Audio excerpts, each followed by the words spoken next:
안녕하세요, 엠쌤입니다. 오늘은 인쇄용 파일을 만드는 방법과 주의해야 될 점에 대해서 이야기를 한번 해볼까 합니다. 긴 내용이 될 것 같지만 인쇄를 위해서 꼭 필요한 내용이기 때문에 혹시 필요하신 분들이라면 영상을 끝까지 시청해 주시면 도움이 될 것 같습니다. 요즘 편집 디자인 분야의 수요가 많이 줄어들고 웹이나 UX UI 분야에서 수요가 좀 많아졌죠. 당연한 현상이라 생각이 됩니다. 하지만 인쇄가 완전히 필요 없는 것은 아니기 때문에 특정 분야만을 다루는 에이전시 디자이너가 아닌 이상 대부분 웹과 편집을 두루두루 잘 다루는 그런 그래픽 디자이너들이 많아진 것 같습니다. 하지만 편집 디자인만을 전문으로 하는 그런 분들이 이제는 연차도 많이 쌓이고 현업에서 많이 사라지고 있는 추세라고 생각이 됩니다. 그래서 신입 디자이너나 인하우스에 혼자서 일하는 그런 디자이너분들이 인쇄에 대해서 제대로 배우기란 좀 어려운 상황이라고 생각이 됩니다. 그래서 대부분 인쇄소에서 하라는 대로 데이터를 넘기는 경우가 많은 것 같습니다. 오늘은 그 인쇄 데이터를 어떻게 만들고 또 인쇄 데이터를 만들면서 유의해야 될 그런 부분들에 대해서 이야기를 한번 해볼까 합니다. 프로그램은 일러스트와 인디자인을 기준으로 설명을 드리도록 하겠습니다. 먼저 일러스트의 경우 보통 인쇄용 파일은 일러스트 파일 그대로 보내주시거나 아니면 PDF로 만들어서 보내는 경우가 많습니다. 우선 파일을 만들 때는 사용된 글씨들은 대부분 아웃라인으로 변환을 해서 저장을 하시는 것이 좋고요. 그 다음에 사용된 이미지가 플레이스 형태로 들어가 있다면 이것을 전부 다 임베드해서 이 파일에 포함시켜 주셔야 됩니다. 그리고 저장을 하실 때는 인쇄소에서 사용하는 일러스트 버전과 일치시키는 것이 좋은데 사실 버전을 낮춰서 저장한 것들은 높은 버전에서 다 열리기 때문에 최대한 낮춰서 저장하시는 것이 좋습니다.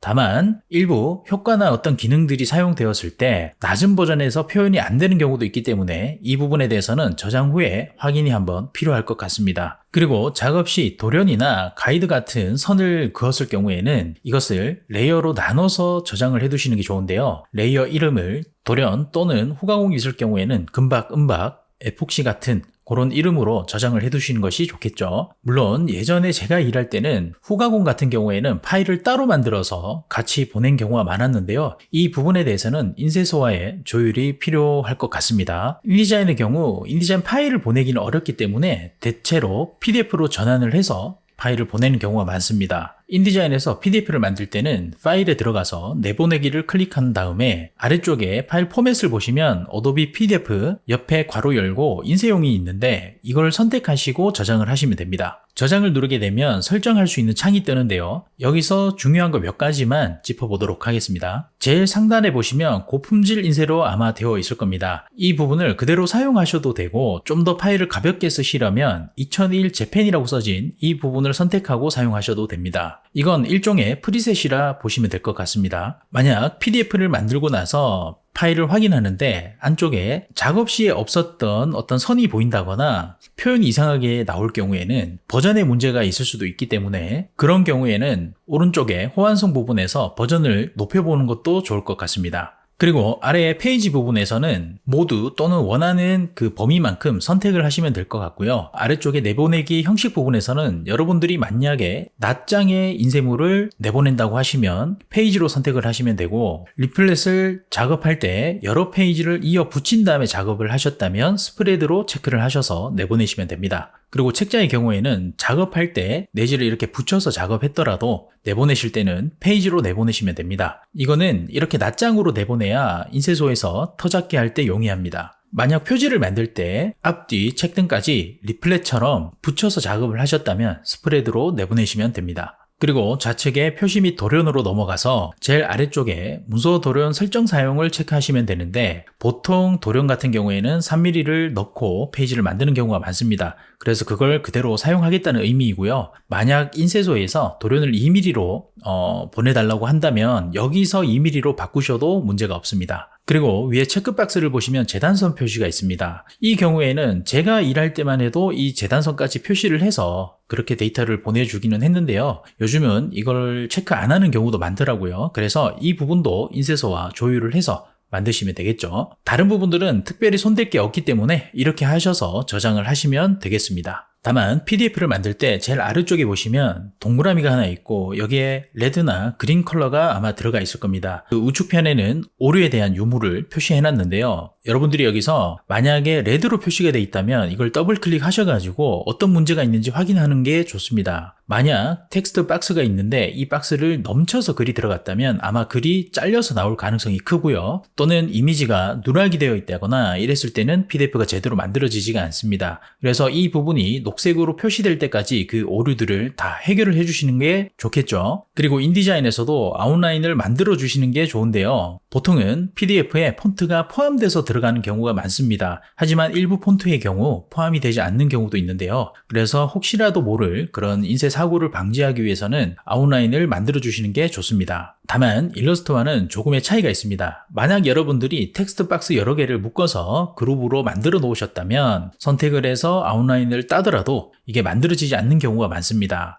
그럴 경우에는 선택 도구보다는 직접 선택 도구를 이용해서 전체 화면을 드래그 한 다음에 그때 아웃라인을 만들어 주시면 아마 만들어질 것입니다. 여러분들이 만약 디자인상에 표가 들어가 있다면 그 표의 디자인 같은 경우에도 그냥 클릭 후에 아웃라인을 만들면 안에 있던 글씨가 따로 복사가 되면서 아웃라인이 만들어지고 그 아웃라인 뒤쪽에 그 글씨는 그대로 남아있게 됩니다. 그래서 이런 경우에는 표를 선택하시고 전체 셀을 선택한 다음에 아웃라인을 만들어 주시면 깔끔하게 만들어질 것입니다. 그리고 인디자인에서 후가공 같은 경우에는 저 같은 경우는 예전에 그냥 PDF 파일을 따로 후가공 파일로 만들어서 보내긴 했는데요. 이 부분 또한 인쇄소와 조율이 아마 필요할 것 같습니다. 다음은 인쇄를 위해서 체크해야 할 부분에 대해서 이야기를 한번 해볼까 합니다. 이 부분은 일러스트나 인디자인 상관없이 동일한 내용이기 때문에 똑같이 확인을 해보시면 됩니다. 우선 컬러를 체크해 보셔야 됩니다. 일러스트에서 윈도우 메뉴로 들어가서 세퍼레이션 프리뷰와 어트리뷰트 창을 열어줍니다. 세퍼레이션 프리뷰 창에서 오버프린트 프리뷰를 체크를 해줍니다. 그리고 아래쪽에 보면 CMYK 컬러가 나와 있죠. 여기서 블랙 앞에 있는 눈을 한번 꺼보도록 합니다.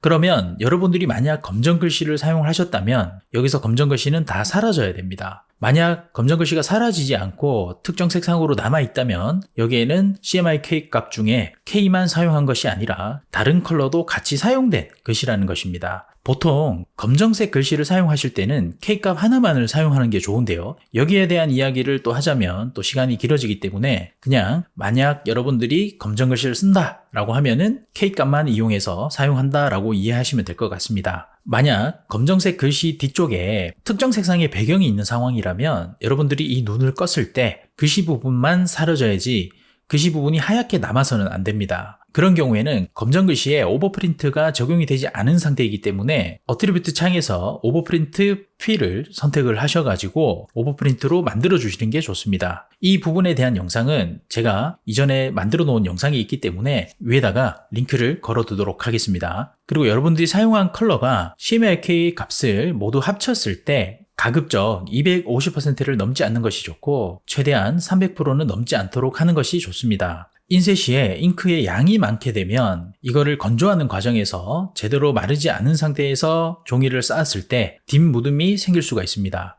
그래서 그런 경우에는 250% 이하로 최대한 만들어 주시는 게 좋겠고요. 사진의 경우에는 뭐 어쩔 수 없이 300%를 넘어가는 경우도 있는데요. 이 부분에 대해서는 인쇄소와 조율이 조금 필요할 것 같습니다. 그리고 UV 인쇄 같은 경우에는 건조가 빠르기 때문에 그렇게 사용하더라도 크게 문제가 되지는 않습니다. 다음은 내가 사용한 라인들을 한번 체크해 볼 필요가 있는데요. 대체로 라인의 두께는 일러스트나 인디자이너 같은 경우 라인 옆에 창을 열어보시면 최소 0.25포인트라고 아마 표시가 되어 있습니다. 저 같은 경우는 0.25보다는 가장 얇은 선을 0.3을 기준으로 사용을 하는데요. 혹시라도 인쇄할 때 라인이 끊어지거나 이런 현상들이 있을 수 있기 때문에 조금 안전하게 0.3포인트를 사용을 하는 편입니다. 그리고 후가공에 에폭시를 선에다가 넣는 경우에는 저는 0.4포인트를 사용을 하긴 하는데요. 이거는 인쇄소와 좀 조율이 필요합니다. 인쇄소에서 말하는 그 값을 이용하시는 게 좋겠죠. 그리고 글씨와 라인 모두 선이 너무 얇게 사용이 되었을 때는 배경이 깔려 있으면 인쇄에 문제가 발생하는 경우가 있습니다. 그래서 글씨가 대략 5에서 한 7포인트 정도의 씬이나 라이트 정도의 두께를 썼다면 배경이 깔려 있는 상황이면 두께를 한 단계 정도 높여주시는 게 좋습니다. 선 역시 0.3이나 0.4 정도 조금 높여서 사용하시는 것이 좋고요. 이거는 인쇄 기계에 따라서 조금 차이가 있을 수 있기 때문에 이 부분은 인쇄소와 이야기를 해서 위험하지 않는 선까지 사용하시는 게 좋겠죠. 인디자인의 경우에도 지금 설명했던 내용과 동일합니다. 다만 인디자인의 경우 일러스트와 좀 다른 점이 있습니다. 검정색 글씨의 경우 따로 오버프린트를 설정하지 않더라도 인디자인은 색상 차트에 있는 검정을 사용하면 자동으로 오버프린트가 들어가기 때문에 굳이 특성창을 열어서 오버프린트를 사용할 필요는 없습니다. 그래서 여러분들이 창에 들어가셔서 출력에 분판 미리 보기 창을 켜주시고 보기 부분을 분판으로 선택을 합니다. 그리고 아래쪽에 보시면 일러스트와 같이 여러 색상이 나와 있는데 여기서 검정색 색상 부분에 눈을 꺼주시면 여러분들이 사용했던 검정색이 없어지게 됩니다. 그리고 만약 색상 차트에서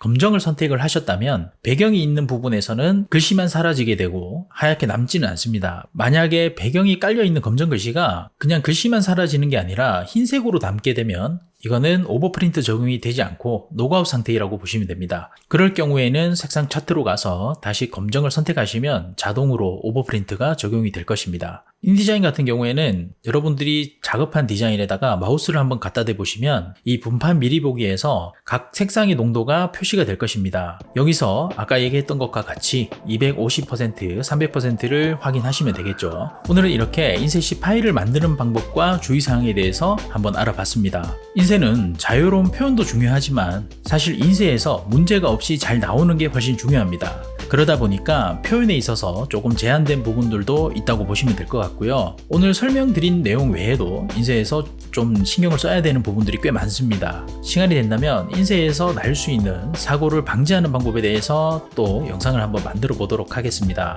궁금한 점이 있거나 필요한 정보가 있다면 댓글로 남겨주시면 제가 또 영상을 만들어 볼 테니까요. 댓글 많이 달아주시면 좋을 것 같습니다. 오늘 이렇게 긴 영상 시청하느라 고생 많으셨습니다. 다음에는 더 유익한 정보로 또 영상에서 찾아뵙도록 하겠습니다. 감사합니다.